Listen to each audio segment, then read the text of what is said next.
नमस्ते संस्कृताय मित्रों, हम लेके आए हैं आपके लिए विजय भव क्लासेस से टेट और सुपर टेट का प्रैक्टिस सेट। हमारे चैनल को लाइक एवं शेयर करें और सब्सक्राइब करें और ज़्यादा से ज़्यादा इसको जो है शेयर करें।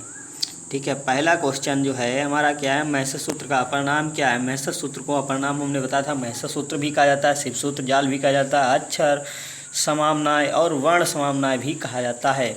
तो इसका आंसर, राइट आंसर क्या होगा, उपयुक्त सभी डी ऑप्शन सही होगा।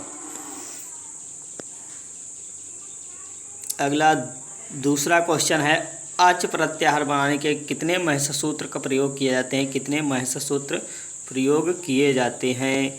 तो अच प्रत्याहार बनाने के लिए हमने कहा आयोण, ऋलिक, अयोंग, अयोच 4 सूत्रों का प्रयोग किया जाता है। ए ऑप्शन दिया है 2, बी ऑप्शन दिया 3, C option 4, D option C. तो इसका राइट आंसर क्या होगा, सी। 4 सूत्रों का प्रयोग किया जाता है अच प्रत्याहार बनाने के लिए। महर्षि सूत्रों में 4 महर्षि सूत्रों का प्रयोग किया जाता है।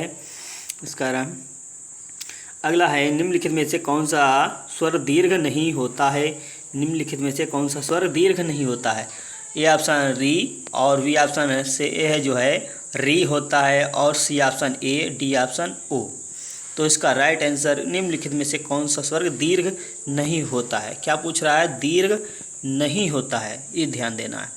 तो इसमें इसका री का भी दीर्घ होता है, ए का भी दीर्घ होता है, ओ का भी दीर्घ होता है, लेकिन बी ऑप्शन सही है आपका। इससे री का जो है दीर्घ नहीं होता है।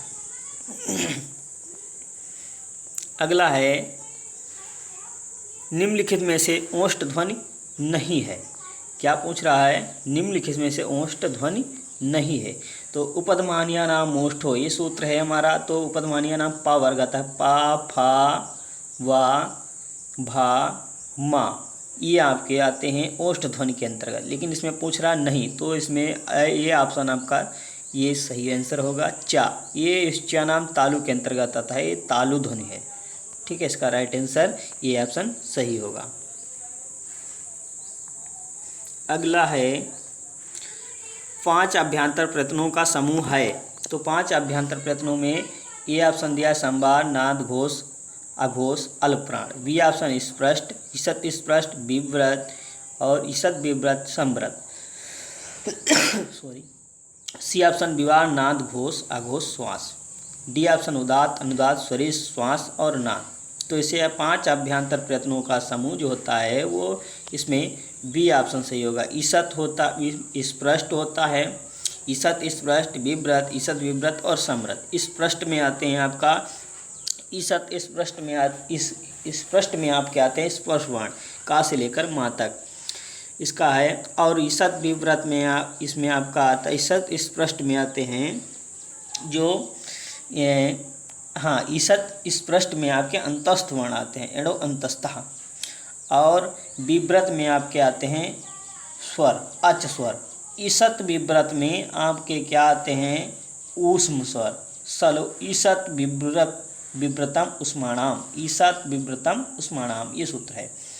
और संव्रत में आपका छोटा आ आता है। तो इसका बी ऑप्शन सही होगा। ईषत् स्पष्ट, ईषत् स्पष्ट, विव्रत, ईषत् विव्रत, संव्रत, ये आपके राइट आंसर बी ऑप्शन सही होगा। अगला है क्वेश्चन, सप्त सप्तति की संख्या है।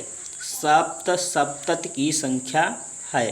तो ए ऑप्शन दिया है 56, बी ऑप्शन दिया है 67, सी ऑप्शन 77 और डी ऑप्शन 75। तो सप्त सप्तति, तो सप्त का मतलब होता है 7 और सप्तति का मतलब होता है 70।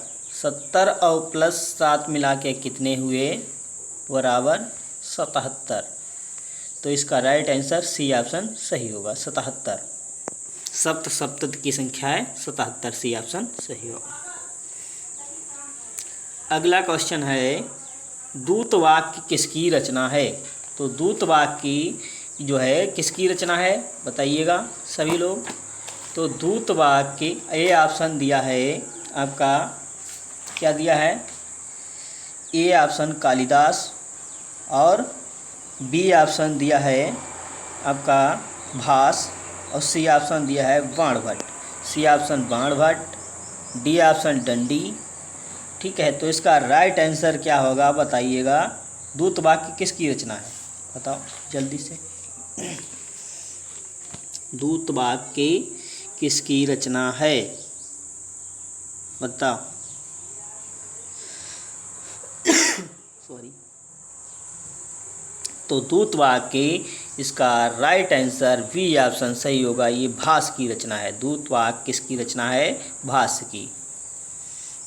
तो कालिदास की रचना आपको पता है, कालिदास जैसे कुमार संभव है, रघुवंशम है आपका, और क्या है, विक्रमोर्वशी है, मालविका अग्निमित्रम है, ये आपकी कालिदास की रचनाएं हैं।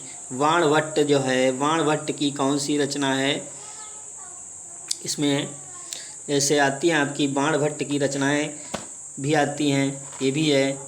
जैसे क्या दिया है, कादम्बरी कथा मुखम है, आख्यायिका है, ये बाणभट्ट की हैं। और जैसे डंडी के है, भास की, कुमार जो है आपको बता दिया, दूत वाक्यम उर्भंगम। और इसके जो है प्रतियोगांतरायण, स्वप्नवासवदत्तम, प्रतिमा नाटक, अभिषेक नाटक, अभिमारकम, बालचरितम, चारुदत्तम और पंचरात्रम, दूत वाक्य, कर्णभारम, उर्भंगम, दूत घटोत्कच, मध्यम व्यायोग और मृच्छ जो है मृच्छकटिकम शूद्र की रचना है, ये इतनी आती हैं। ठीक है, तो ये रचनाएं आपकी हो गई हैं। अगला क्वेश्चन, गंगा ऊर्मी संधि होने पर बनेगा, जो है गंगा ऊर्मी संधि होने पर बनेगा, तो क्या बनेगा। पहला शब्द जो है आपका दिया है गंगा, गंगोर्मी, गंगोर्मी और गंगोउर्मी और गंगारिम। तो इसका राइट आंसर क्या होगा मित्रों, सॉरी बताइएगा।